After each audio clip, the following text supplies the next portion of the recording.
In the top stories, Prime Minister Drew meets with Antigua and Barbuda's Prime Minister Brown. Prime Minister Holness says Hurricane Melissa provides a chance to rebuild a better Jamaica, and Japan restarts world's largest nuclear plant. Hello and welcome to the ZIZ Midday Major Newscast. Today is Wednesday, the 21st day of January 2026, and I am Jasmine Thomas. First on the local scene. On his return from St. Vincent and the Grenadines on Tuesday, Prime Minister the Honorable Dr. Terence Drew stopped in Antigua and Barbuda, where he met with the current country's Prime Minister Gaston Brown and Minister of Foreign Affairs Chet Green. The meeting forms part of a series of discussions Dr. Drew is holding with regional leaders in his capacity as the current chairman of CARICOM. These engagements are taking place ahead of the CARICOM Heads of Government meeting to be hosted by St. Kitts and Nevis from the 24th to the 27th of February. During these consultations, key matters including economic resilience, regional cooperation, and sustainable development will be addressed. A government statement said Prime Minister Drew's engagements are focused on achieving practical outcomes from the February Heads of Government meeting, while strengthening regional integration and producing tangible benefits for CARICOM citizens. And the CARICOM's chairman, Prime Minister the Honorable Dr. Terence Drew, is reportedly pleased with the outcome of his meeting on Tuesday with Prime Minister of St. Vincent and the Grenadines, Dr. Goodwin Friday. Dr. Drew, who will lead the regional body for the next 6 months, is engaging with his CARICOM counterparts ahead of the 50th CARICOM Heads of Government meeting here in Basseterre. According to Dr. Drew, his interaction with Prime Minister Friday yesterday was positive. But I would say we discussed many matters to do with regional issues, and I can say that the Prime Minister is one who believes in the regional integration movement. And so we discuss matters of health and trade and business and movement of people and all these, geopolitics and so forth. And so we had the opportunity to discuss some of them in great detail and also to discuss our challenges. Well, not just the challenges, but the opportunities that derive from those challenges for us to strengthen the CARICOM movement. I'm a strong believer of the CARICOM movement, irrespective of the challenges that we might have, but which movement does not have challenges? The CARICOM chairman stressed that there are many reasons why the regional organization should be maintained. And there are a lot of benefits to be derived from CARICOM that we are enjoying, but sometimes we don't even recognize it. The fact that you have SEDIMA, which is disaster response, is a regional organization. The fact that you have associate organizations such as University of the West Indies. The fact that you have CSEC, yes, CSEC examination. The fact that you have RSS. And you can go down the line of all of these institutions that serve us on the regional level that individually we would not be able to carry. So already we see the direct impact of carrying. With conflicts escalating around the world, including recent U.S. military action in Venezuela closer to home, Prime Minister Drew says the moment underscores the need for stronger regional collaboration. He believes cooperation among Caribbean states is now more important than ever. Small states like us, we collaborate and we work as closely as possible so that we can have the best outcome as an organization, and would be the best outcome for each of us. So it's very important at this time that we really try to work together as much as possible and try to strengthen those bonds as much as possible. And I say that understanding that there will be challenges, but understanding as well that the people in the region recognize that this movement is calling for a stronger CARICOM, even though we might have challenges. Prime Minister of St. Christopher and Nevis, the Honorable Dr. Terence Drew. It's that time of year again when the dreaded flu bug makes its rounds, leaving many people feeling its effects. Chief Medical Officer Dr. Hazel Laws says the first thing the public should understand is just how easily the virus can spread. And I think one of the most important messages is that each and every one of us is at risk of contracting the flu. The flu or influenza is it's a viral illness and it's easily transmissible, and so it's transmitted through human interaction. And so once we understand that you and I and all of us are at risk, it's easier for persons to then take the necessary precautions.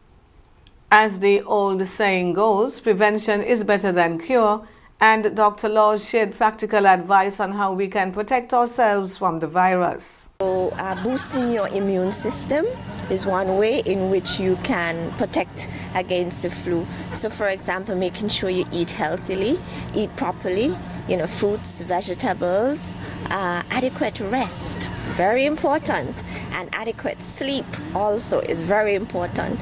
And some persons can go a step further, taking supplements. So like your vitamin C supplement, as you can tolerate or as directed by your physician, and zinc. These are some supplements that are very good in terms of boosting your immune system and protecting you from contracting, helping you. It reduces your risk of contracting the flu. As with any virus, some people are more susceptible to catching the flu, and Dr. Laws took time to outline who those groups are. Okay, so older adults, persons 65 years and over, they tend to be more at risk of picking up the flu. Adults who have underlying chronic medical illnesses such as diabetes, asthma, hypertension, heart disease, even kidney disease, such individuals are at an increased risk of picking up the flu and experiencing some of the complications. Children under 5, pregnant women, these are some of the individuals who are at an increased risk of picking up the flu. And I can't forget frontline health workers, they are also at risk.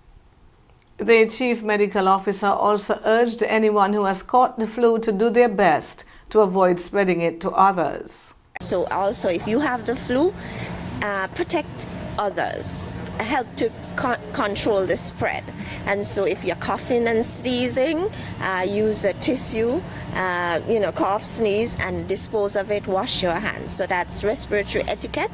We want you to practice respiratory etiquette in terms of protecting your cough and sneeze and washing your hands right after. And if you are ill, stay at home. Try and reduce your interaction with others, reduce the risk of passing it on. So if you are do not go to work. If you're a child, stay home from school so that you reduce the risk of passing it on to others. And of course, the best form of protection is to get your annual flu shot. We now turn our attention to news on the regional.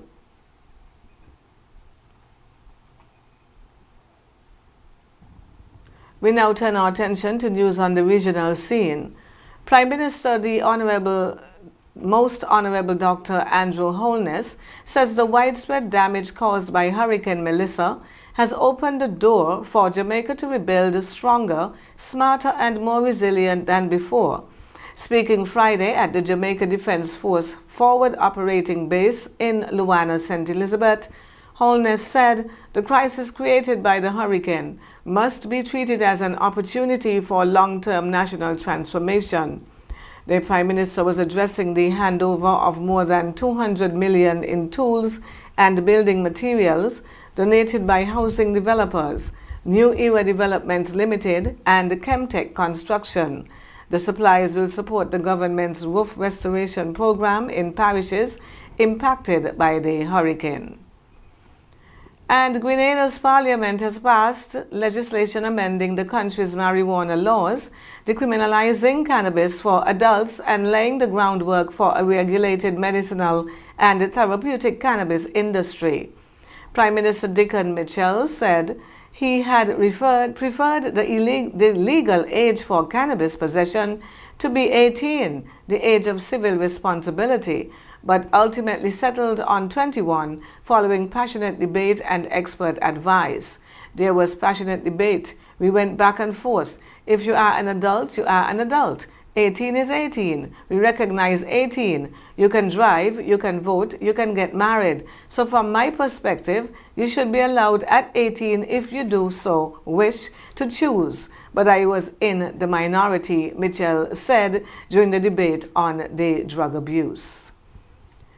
And now we look at the international segment of the news.